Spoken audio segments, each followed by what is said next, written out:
Peace and blessings, everybody. It's Sin Bull coming at you, you know what I'm saying? Today I just want to be speaking on the topic of the 1974 Privacy Act, you know. And a lot of people is unaware of the Privacy Act in a lot of different ways, you know. But I'll get back to that shortly. I see y'all got the plants out today, you know what I mean? Bonsai trees, they for sale. See some of this beautiful art in the background. If you're interested, you know, get in contact with me. You know, Locked In Apparel also. Represent my man Devin at the Lions Den over there on Lake Street, tattooing. So make sure y'all tune in with him also with the beautiful arts. But besides that, I just like to thank everybody for tuning in with me. If you like the video, hit a like. Most certainly follow me and subscribe. But back on the Privacy Act, right? I learned about that a few years ago, but I was unaware of, you know, contracts and being able to take care of my business on more of a professional level, because I was just so traditional with just taking care of things and just the whole nine, whatever the case may be. But overall, you know, it was more in a simple fact of me finding out a way to balance everything with the contracts and stuff like that. So I learned a way and I figured it out, you know what I mean?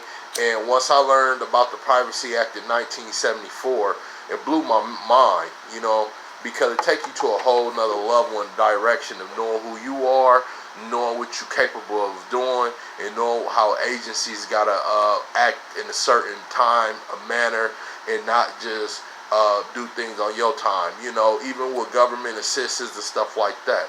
A lot of people is unaware that if anybody force you to use your social security number, whatever the case may be, on any situation, or deny you the rights, or, you know, to use your, that you don't want to use your social security number, they can actually get fined, I think up to $10,000. And actually, I think it's actually a crime also. So more in the federal guidelines. So CFR would be the one to look that up. You know, look that into that situation about the fines and the violations. But I know it's a big, heavy violation if certain employers don't do it. A lot of people, you know, they run away from their child support and stuff like that. You know, if you don't take care of your children, you're a sucker anyway, you know. Even a lot of mothers that don't take care of their children and they wait on the child support, you know, they suckers, you know. But overall, when it comes to the 1974 Privacy Act, it protects you in a lot of ways, because if you file it, notarize it, sworn affidavit, and it's really not hard to do though. I mean, you get in touch with me, you know, and keep it mobile with me, you know. I'll be able to do later videos and show y'all how to proceed in that situation. But overall, we're just speaking about the 1974 Privacy Act and thing like that. I'm just talking about more of balancing everything out to a higher level of understanding where it will take you in a lot of different directions if you go ahead and file the 1974 Privacy Act. And these are the things that a lot of people have to hold they promise to. When you file the 1974 Privacy Act, you don't have to use your social security number on anything, any application, or whatever the case may be. Whoever your employer or the person or corporation that you sending this information to will have to notify the agencies, and they personally will have to get in contact with you for that information. So if a person do not do it and they refuse to do it, they have to come up with a logical reason why they're refusing to do it, and they have to come and they have to have an extension of 30 days if they ask for that only.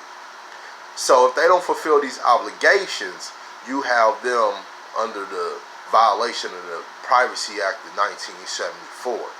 And also with this information, a lot of people, they get intimidated once, you know, people for food stamps and everything else take them to a whole nother level. And they say, oh no, I'm not filling out the information, or I'm not putting out this information, or whatever the case may be. But for the most part, it's not a necessity for you to put your social security number in there. So how would they know about a background check? How would they know about any of those informations? And that's the trick of how they always get people, by trying to do that, by trying to put them under certain stipulations of saying, well, the social security number ties you into a lot of these situations. But it really don't if you file under the 1974 Privacy Act.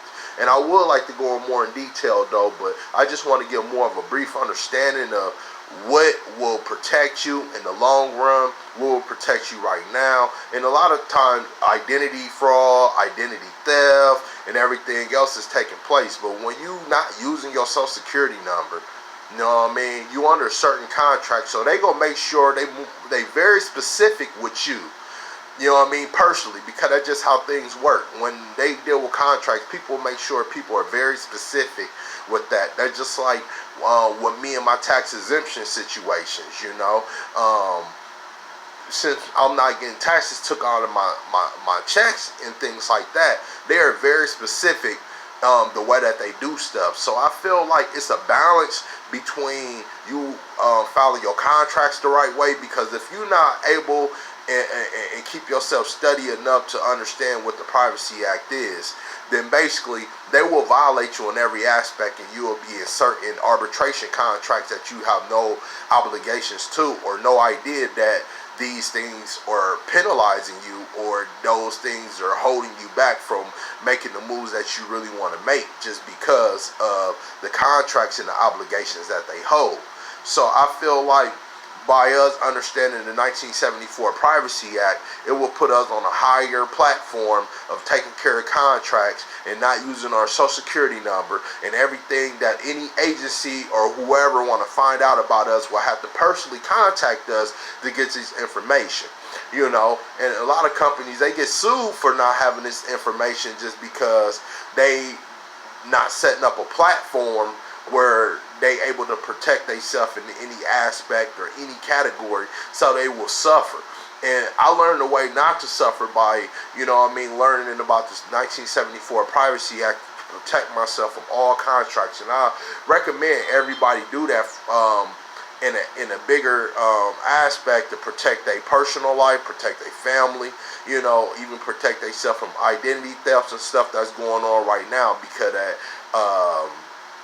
it's like a government database thing that's going on, where a lot of companies not protected and stuff like that. That's why your banks or people that you may been affiliated with like credit cards and stuff like that may tell you that your information is at risk and stuff like that, because they dealing with international business that have a GDPR or something like that. That regulations and stuff like that that just setting up a database that just stealing everybody information with hackers and all that. So it ain't just more than a simple fact of you becoming this anonymous person in the system, which you will become, but and they will probably send it to Homeland Security and things like that. But a fearless person shouldn't have anything to worry about anyways. It ain't like you scheming or doing anything like that. But nobody cannot force you to use your social security number if you don't want to. It's not an obligation. It's your right, and it's not a privilege. So I will protect myself under the 1974 Privacy Act in every aspect. But I do want to give a shout out again to Locked In the Pearl, .com. So make sure y'all check them out, and